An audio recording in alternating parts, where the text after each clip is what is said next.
আসসালামু আলাইকুম এভরিওয়ান, কেমন আছেন সবাই? প্রতিদিনের মতো আজকেও হাজির হয়ে গেছি আমার ব্লগ ভিডিও নিয়ে। তা আসলে ভিডিওটা আজকে কি শুরু করব, মানে বাড়ির অবস্থা দেখে আমার মাথায় ঘুরে গেছে। তো রাত্রেবেলা আমার এলাকার মধ্যে কিন্তু প্রচুর পরিমাণে ঝড় বাতাস হয়েছিল, যার কারণে বাড়ির আমার এই অবস্থা। আমের মুকুল আর আমের পাতা এবং বাঁশ পাতা সব পড়ে মানে বাড়ির নাজেহাল অবস্থা। এই সব নিয়েই চিন্তাতে ছিলাম যে কিভাবে ঝাড় টাড় দিব। তো যাক, এই ঝড়ের মধ্যে আবার ৩টা তালও পাইছি, মানে অসময়ের তাল রাখতে হয়। তো তাল গাছের নিচে যে দেখি যে ৩টা তাল পড়ছে, তো তালগুলোও পেকে গেছে, যার কারণে নিয়ে আসছি। তো ভাবলাম যেহেতু রমজান মাস, সারাদিনে তো আর করা যাবে না, তো নিয়ে যায় রাখি, পরে আবার করব। তো যার কারণে তালগুলো নিয়ে রাখছি। আর এই সাইডে আপনাদের ভাইয়া আমাদের জন্য মাছ নিয়ে আসছিল। তো এই তো দেখতে পাচ্ছেন আসলে পাঁচমিশালি মাছ, ট্যাংর আছে, তারপর আপনার ট্যাংরা মাছ যেটা, কি ২-১টা পাবদা মাছ আছে, আবার এখানে কচি মাছ আছে। তো এগুলো আমার কিছু বাছা হয়ে গেছিল, জাল মাছ ছিল, মানে চিংড়ি মাছ যেটা, তো আমাদের ভাষায় জাল মাছ বলি। তো যাক, আপনারা কোন ভাষায় বলেন অবশ্যই আমাকে জানাবেন। তো এই তো কচি মাছ। তো যাক, এই যে বাবা মাছ আছে, কচি মাছ আছে।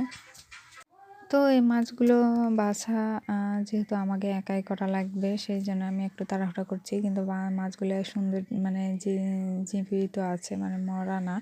আর এই সাইডে কিন্তু আমার বাবা আবার বাড়ির থেকে আবার একটু বাজার পাঠাইছে। বাজার বলতে আমি গাছের, আমার আম্মা যেগুলো পাঠাইছে সেগুলো চোতা চোতা আতা, মানে চৈত্র মাসে যে আতাটা পাকে, সেই আতাগুলো মানে ওদের বাড়িতে পাকছে। যেহেতু আমি মেয়ে, একাই মেয়ে, মানে তারা আমাকে ছাড়া খেতেও পারছে না, সেই জন্য আবার পাঠাইছে। তো এখানে পাকা পেঁপে পাঠাইছে, চৈতা আতা যেটা বলে, আমাদের ভাষায় চৈতা আতা বলে।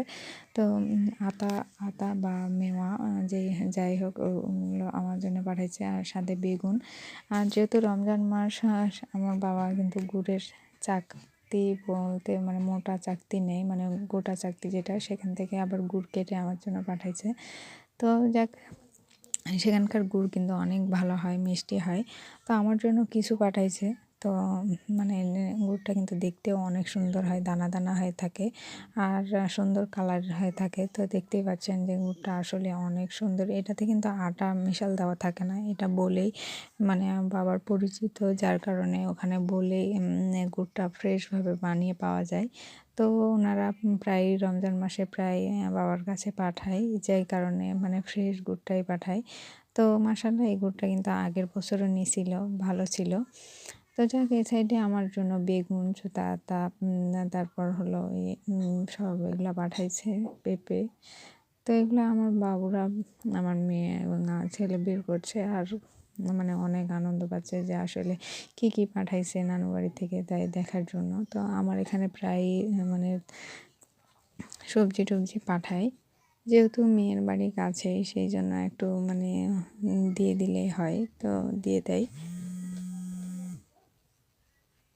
তো যাক, যেহেতু রোজার মাস, রোজার মাসে কিন্তু আসলে বেগুনটা খুব জরুরি। বেগুনের মানে তরকারিটাও ভালো লাগে, আবার বেগুনিও করতে হয়। আর এই সাইডে পেঁপে বেগুনগুলো কিন্তু পাকা একটা। তো যাক, এই সাইডে রান্না চলে আসছে, রান্নাগুলো আমার প্রায় হয়ে গেছে। এখানে আমি ঢেঁড়স দিয়ে ওই ট্যাংরা মাছগুলো রান্না করেছি, ভাত। তো যাক, আজকে রান্নার রেসিপি সম্পূর্ণটা দেখতে পারিনি, তো আজকে আপনাদের বেগুনের, না সরি, বেসন দিয়ে পেঁয়াজি বানানো দেখাবো। তো এই তো পেঁয়াজ দিয়ে, বেসন দিয়ে বেগুনি। তো এই তো আমার, তো এই তো ঢেঁড়সগুলো আমার ভালোভাবে সিদ্ধ হয়ে গেছে। তো যাক, এই সাইডে আমি আলুর ঝোল রান্না করেছি টমেটো দিয়ে। তো দেখতেই কত সুন্দর লাগছে, মানে আসলে আমার বাড়িতে আলু পাগল সবাই। তো যে কারণে আলু প্রায় রান্না করতেই হয়, মানে আলুর ঝোল না হয় আলুর ভাজি, না হয় আলুর ঘাটি, মানে আলুই মানে সব কিছু শেষ, আলুই শুরু। তো আলু পাগল সবগুলো। তো এই সাইডে আমি বেসন দিয়ে আমি পেঁয়াজি বানাবো। তো এখানে মরিচ কেটে নিয়েছি, আর পেঁয়াজির জন্য পেঁয়াজ। আসলে বেসনের পেঁয়াজিটা বানাতে গেলে পেঁয়াজের সংখ্যাটা একটু বেশি লাগে। তো আমি এখানে পানি খুব কম দিব, অল্প পানিতেই কিন্তু মশলা, আদা বাটা, জিরা বাটা একটু দিয়ে আমি ভালোভাবে আটাটা মেখে নিব। তো প্রায় আমার এখানে পানি কম লাগবে, কারণ পানি যদি দেওয়া যায় তাহলে এটা অনেকটা নরম হয়ে যাবে, যার কারণে আমি আগে পেঁয়াজটা দিয়ে হালকা করে মেখে অল্প করে পানি দিয়ে আমি না আধা ঘন্টার মতো আমি দিয়ে রেখে দেবো। তো এখানে অল্প আমি মরিচের গুঁড়া দিয়েছি এবং হলুদের গুঁড়া। তো যাক এভাবে আমি ভালোভাবে মাখিয়ে নেব। মাখিয়ে নিয়ে পেঁয়াজের জন্য আমি এটা রেখে দেব। তো এই তো দেখতে পাচ্ছেন যে আমি ভালোভাবে মেখে নিয়েছি। তো এটা আমি ভালোভাবে হাত দিয়ে মাখিয়ে নেব। তো আসলে পেঁয়াজি বানাটা অনেক সহজ।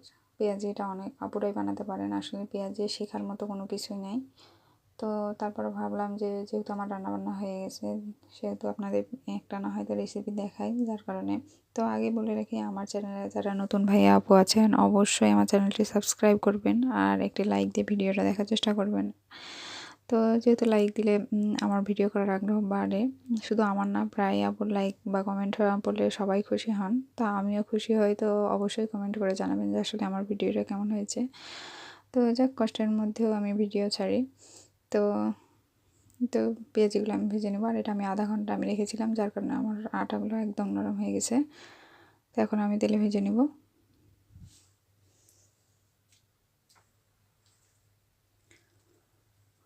তেলটা আমি গরম করে নিয়েছি।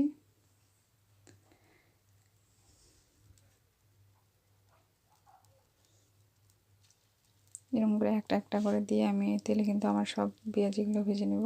সাথে আমি বেগুনি ভেজে নেব, কারণ বেগুনি রমজান মাস যেহেতু, আর আমার বাড়িতে এখন অনেক মানুষ, যে কারণে আমাকে প্রায় অনেকগুলোই বেগুনি আর পেঁয়াজি ভাজতে হবে।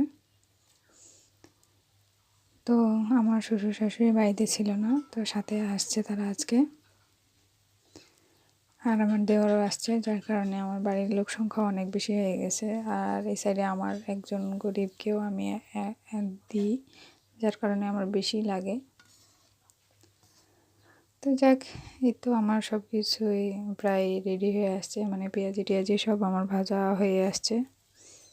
তো দেখতে পাচ্ছেন আমার পেঁয়াজের কালারগুলো কত সুন্দর আসছে, আর গোটা গোটাও হয়ে আছে, দেখেও ভালো লাগছে। এগুলো কিন্তু ঠান্ডা হলে আরও মচমচে হয়ে যাবে, ভালো লাগবে, দোকানের মতো একদম পারফেক্ট পেঁয়াজি।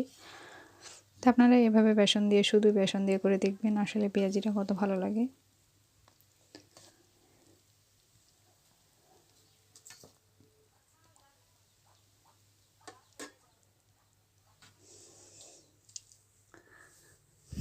আসলে লাস্ট পর্যায়ে এসে আমার ভর্তিতে একটু সমস্যা হয়ে গিয়েছিল, যার কারণে ভয়েসে রান্না একটু সমস্যা। তো যাক, এই তো আমার পেঁয়াজগুলো সুন্দর একদম ভাজা হয়ে গেছে।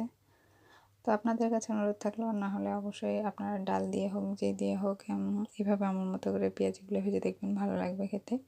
আর যেহেতু রমজান মাস, পেঁয়াজির হুড়াহুড়ি, সবার গ্যাস হলেও কিন্তু পেঁয়াজি খেতে খুব ভালোবাসে। তো এইভাবে অবশ্যই ট্রাই করে দেখবেন।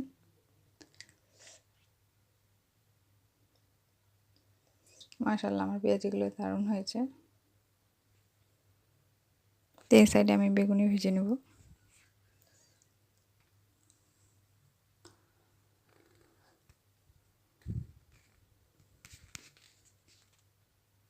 এই তো আমার পেঁয়াজিগুলো শক্ত হয়ে গেছে। তো আপনারা এখানে ডিপ কালারও রাখতে পারেন, কেউ আবার বেশি ভাজা পছন্দ করেন, যারা বেশি ভাজা পছন্দ করেন তারা বেশি ভাজবেন, যারা কম ভাজা পছন্দ করেন তারা কম ভাজবেন। আর এই সাইডে আমার বেগুনি হয়ে গেছে, বেগুনিটা আপনাদের দেখাইনি। তো যাক, যেহেতু আমার বাড়িতে সদস্য বেশি, যার কারণে বেগুনি পেঁয়াজি অনেকগুলোই হয়েছে। তো প্রায় বুটগুলো কিন্তু আমি আমার প্রেশার কুকারে রান্না করি। তো এর মধ্যে আমার পানিগুলো বেশি হয়ে গেছিলো, যার কারণে প্রেশার কুকারে নয়, আজকে কড়াই দিয়েছি। তো বুটগুলো কালারও সুন্দর আসছে, দেখতেও ভালো লাগছে। তো যাক, আমার নিজের রান্না বলে এত প্রশংসা হয়তো বা করতেছি। তো যাক, কিছু মনে করবেন না। তো এই সাইডে আমার ইফতার। তো ভালো থাকবেন সবাই, আমার জন্য দোয়া রাখবেন। আর এই তো ইফতারি সাজাবো। তো ভালো থাকবেন সবাই, আল্লাহ হাফেজ।